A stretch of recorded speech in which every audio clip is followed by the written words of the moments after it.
इस साल होली की छुट्टियों में अपने गांव दुर्गापुर वापस आता है, जहां उसे देख पूरा गांव खुशी से झूम उठता है। जब गया था तब इतना सा था और अब देखो कितना बड़ा हो गया है।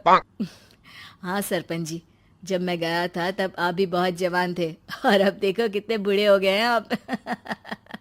चलो चलो, बढ़िया है। बच्चा घर वापस आ गया। इसी खुशी में आज रात पार्टी होगी। क्या बात है, गांव में भी पार्टियां होने लगी। वैसे अगर पार्टी की बात है तो आज क्यों सीधा होली पार्टी करते हैं। होली पार्टी की बात सुन चहल पहल में अचानक सन्नाटा छा जाता है, जिसे देख मनोज को कुछ अजीब लगता है, लेकिन तभी सरपंच बात पलट देता है। अब बहुत देर हो गई, चलो सब अपने घर चलो, पार्टी के बारे में कल सोचेंगे। मनोज भी मम्मी पापा के साथ घर आ जाता है, पर होली पार्टी और उस पर पूरे गांव की खामोशी वाली बात अभी तक उसके जहन से निकलती नहीं। पापा, होली पार्टी की बात पर सब चुप क्यों हो गए थे? अरे होगी उनकी कोई अपनी बात। मुझे गांव की पंचायत ही थोड़ी पता है। थक गया हूँ, चलो सो जाते हैं, कल बात करते हैं। पापा की बात मानते हुए मनोज भी सोने चला जाता है। आज तो छुपा लिया, लेकिन हफ्ते बाद जब होली का दिन आएगा तब इसे कैसे रोकोगे? अगली सुबह सूरज के साथ ही मनोज भी गांव घूमने निकल जाता है, जिस पर रास्ते में उसे अपनी ही उम्र के कुछ लड़के भी मिलते हैं, जिनसे दोस्ती कर अब वो उनके साथ घूमने लगता है। इसी तरह कुछ दिन बीत जाते हैं और होली नजदीक आने लगती है। दोस्तों, होली में 4 दिन ही बचे हैं, पर गांव में उसकी कोई तैयारियां क्यों नहीं दिख रही? क्योंकि यहाँ होली नहीं मनाई जाती। अरे पर ऐसा क्यों? वो राजा भूषण। अरे तुम 4 दिन के लिए आए हो, क्या इतना सोच रहे हो? चलो कुछ खाने चलते हैं। इसी के साथ एक बार फिर होली की बात को टलते हुए देख मनोज को शक होने लगता है। वो घर पहुंचते ही इंटरनेट पर अपने गांव और राजा भूषण के बारे में जानकारी निकालने लगता है। क्या? मुझे आज तक ये नहीं पता था। ऐसा कैसे? किसी ने मुझे कुछ बताया क्यों नहीं? सारी जानकारी लेने के बाद मनोज गांव वालों या अपने मम्मी पापा से कुछ पूछे बिना खुद ही उसकी सच्चाई के बारे में छानबीन करने लगता है, जिसके चलते वो राजा भूषण की हवेली में पहुंचता है। वाह, क्या हवेली है यार। पर क्या यहाँ सच में कोई भूत है? हेलो भूत जी, कोई है क्या? हम इस साल गांव में होली सेलिब्रेट कर रहे हैं, क्या आप उस पर थोड़ा इंटरव्यू देंगे? मनोज के ऐसा बोलते ही गांव में तूफान उठ जाता है और हवेली में रखी सारी चीजें हिलने लगती है।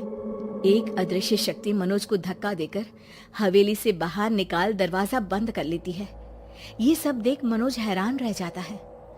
क्या अभी मुझे हवा ने धक्का देकर बाहर निकाल दिया? मेरे होते हुए इस गांव में कभी होली नहीं बन सकती, इसलिए दोबारा ऐसी कोशिश भी मत करना, अंजाम बुरा होगा। आवाज सुन मनोज हैरानी से इधर उधर देखने लगता है, पर उसे कोई दिखाई नहीं देता। वो गांव वापस आ जाता है, जहां तूफान की वजह से सब कुछ तहस महस हो चुका होता है। आखिर ये तूफान आया कैसे? ना ऐसा कोई मौसम था और ना ही हमने होली का त्योहार मनाने की बात की थी। सरपंच की बात पर कोई रिएक्शन दिए बिना मनोज चुपचाप अपने घर चला जाता है। इस तरह देखते ही देखते होली का दिन भी आ जाता है और मनोज रंग लेकर गांव में निकल जाता है, लेकिन गांव पूरी तरह खाली होता है। अरे त्योहार का दिन है, धूमधाम की जगह मातम क्यों मनाया हुआ है? मनोज की आवाज सुन सब अपने घर की खिड़कियां खोल के घर के अंदर से ही उसे वापस जाने के लिए कहने लगते हैं, पर वो किसी की नहीं सुनता। तुझे पहले भी समझाया था, अगर होली खेलने की कोशिश भी की तो अच्छा नहीं होगा। अरे बात मान लो बेटा, तुम्हें सच नहीं पता। मुझे सब पता है।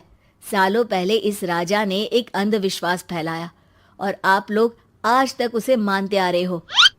अरे बेटा, जब तुम पैदा भी नहीं हुए थे उससे भी बहुत पहले से इस गांव पर होली का श्राप है। अगर गांव में होली का त्योहार मनाया जाता है तो प्रलय आना पक्की बात होती है। राजा भूषण इस सब में नहीं मानते थे और त्योहार मनाने लगे, जिसके चलते होली वाले ही दिन पहले उनके बेटे की और फिर उनकी मृत्यु हो गई। तभी से गांव की रक्षा के लिए उनकी आत्मा उस हवेली में रह रही है। सबकी बातें सुन मनोज उलझन में पड़ जाता है। सोचना भी मत मनोज, अगर तुमने इस परंपरा को तोड़ने की कोशिश भी की तो उसका परिणाम इस गांव और गांव के लोगों के लिए अच्छा नहीं होगा। मुझे भी यकीन नहीं हो रहा कि आप लोग एक बेतुकी बात को मानकर सालों से रंगों के त्योहार को मातम की तरह मनाते आ रहे हो। मनोज किसी की कोई बात ना मानते हुए पूरे गांव में रंग बिखेर देता है, जिसके तुरंत बाद वहां तूफान के साथ बिजलियां गरजने लगती है। अचानक मौसम में ऐसा बदलाव देख जहां मनोज कंफ्यूजन में आ जाता है, वहीं गांव वाले डर से सहम जाते हैं।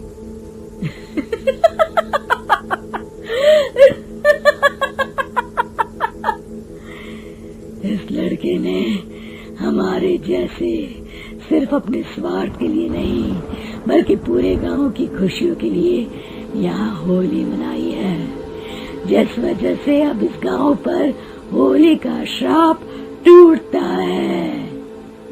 ऐसा बोलकर राजा का भूत वहां से गायब हो जाता है, जिसके बाद गांव के लोग धूमधाम से होली मनाते हैं। खुशियों के रंग गांव में बिखरे ही होते हैं कि अगली सुबह अचानक मनोज कहीं गायब हो जाता है और एक बार फिर गांव में होली का नया राज शुरू हो जाता है।